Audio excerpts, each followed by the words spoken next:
Anthem chapter 7. It is dark here in the forest. The leaves rustle over our head, black against the last gold of the sky. The moss is soft and warm. We shall sleep on this moss for many nights, till the beasts of the forest come to tear our body. We have no bed now save the moss, and no future save the beasts. We are old now, yet we were young this morning when we carried our glass box through the streets of the city to the home of the scholars.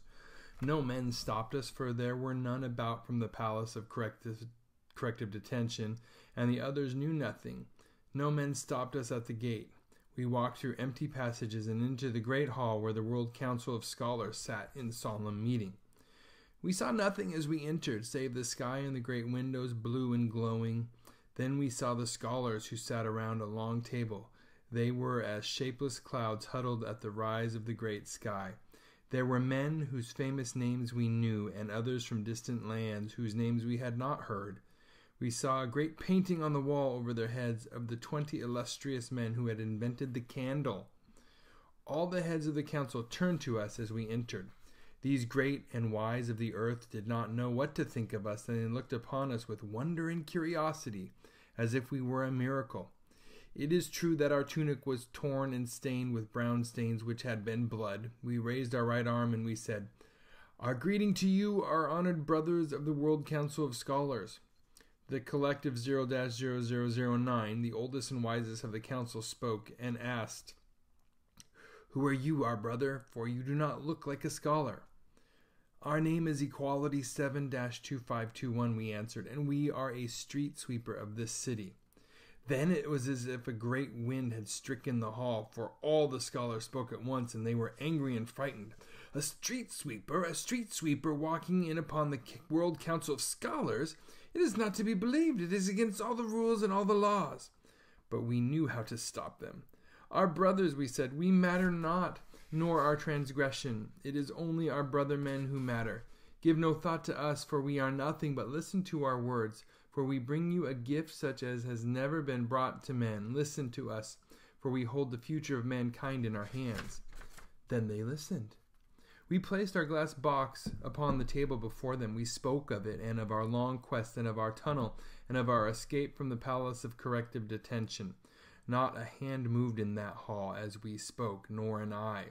Then we put the wires to the box, and they all bent forward and sat still watching. And we stood still, our eyes upon the wire, and slowly as a flush of blood, a red flame trembled in the wire. Then the wire glowed. But terror struck the men of the council. They leapt to their feet, they ran from the table, and they stood pressed against the wall, huddled together, seeking the warmth of one another's bodies to give them courage. We looked upon them, and we laughed and said, "Fear nothing, our brothers.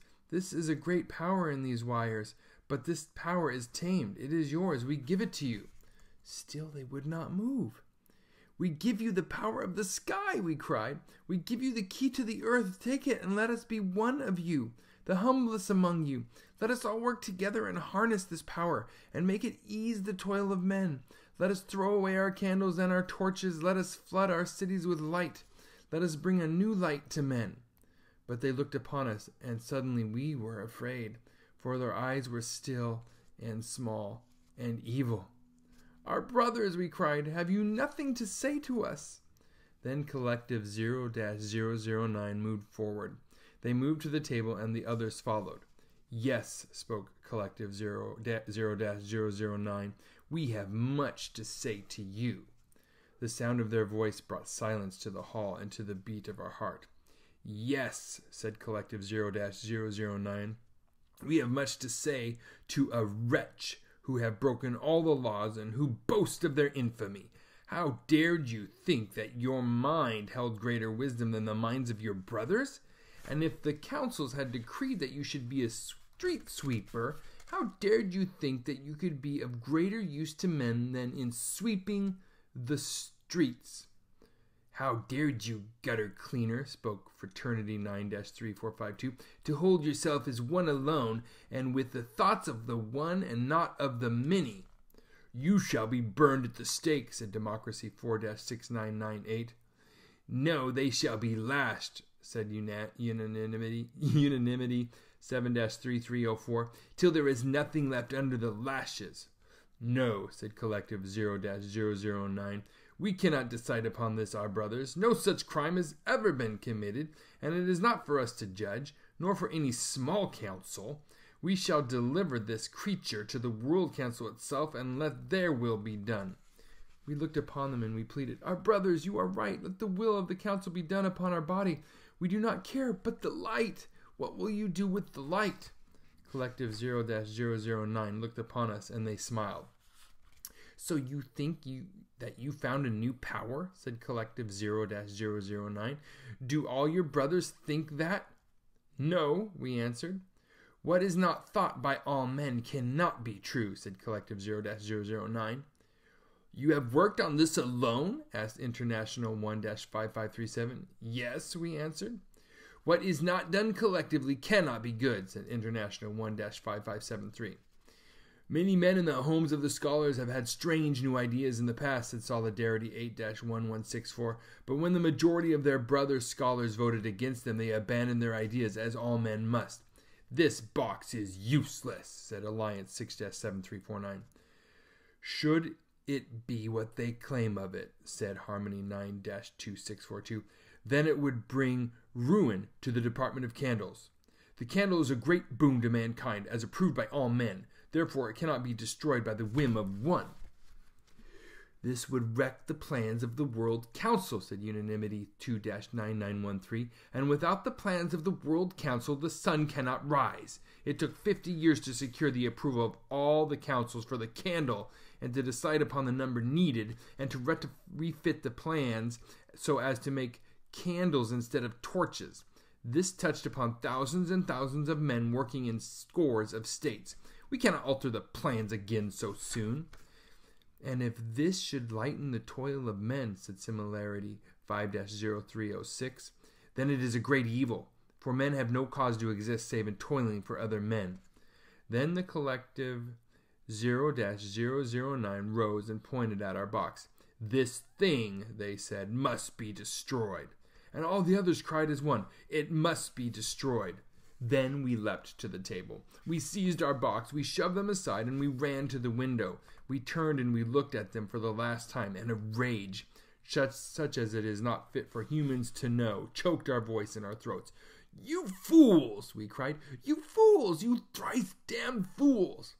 We swung our fists through the window pane, and we leapt out in a ringing rain of glass. We fell, but we never let the box fall from our hands. Then we ran. We ran blindly, and men and houses streaked past us in a torrent without shape. And the road seemed not to be flat before us, but as if it were leaping up to meet us, and we waited for the earth to rise and strike us in the face. But we ran. We knew not where we were going. We knew only that we must run to the end of the world, to the end of our days. Then we knew suddenly that we were lying on a soft earth, and that we had stopped. Trees taller than we had ever seen before stood over us in great silence. Then we knew. We were in the uncharted forest. We had not thought of coming here, but our legs had carried our wisdom, and our legs had brought us to the uncharted forest against our will. Our glass box lay beside us. We crawled to it. We fell upon it, our face in our arms, and we lay still. We lay thus for a long time. Then we rose, we took our box, and walked out into the forest. It mattered not where we went. We knew that men would not follow us, for they never enter the uncharted forest. We had nothing to fear from them. The forest disposes of its own victims. This gave us no fear either. We only wished to be far away, to be away from the city and from the air that touches upon the air of the city. So we walked on, our box in our arms, our heart empty. We were doomed. Whatever days are left to us, we shall spend them alone. And we have heard of the corruption to be found in solitude. We have torn ourselves from the truth, which is our brother men, and there is no road back for us and no redemption. We know these things, but we do not care. We care for nothing on earth. We are tired. Only the glass box in our arms is like a living heart that gives us strength. We have lied to ourselves. We have not built this box for the good of our brothers. We built it for its own sake. It is above all our brothers to us, its truth above their truth. Why wonder about this? We have not many days to live. We are walking to the fangs, awaiting us somewhere among the great silent trees. There is not a thing behind us to regret. Then a blow of pain struck us, our first and our only. We thought of the Golden One. We thought of the Golden One whom we shall never see again. Then the pain passed. It is best we are one of the damned. It is best if the Golden One forget our name and the body which bore that name.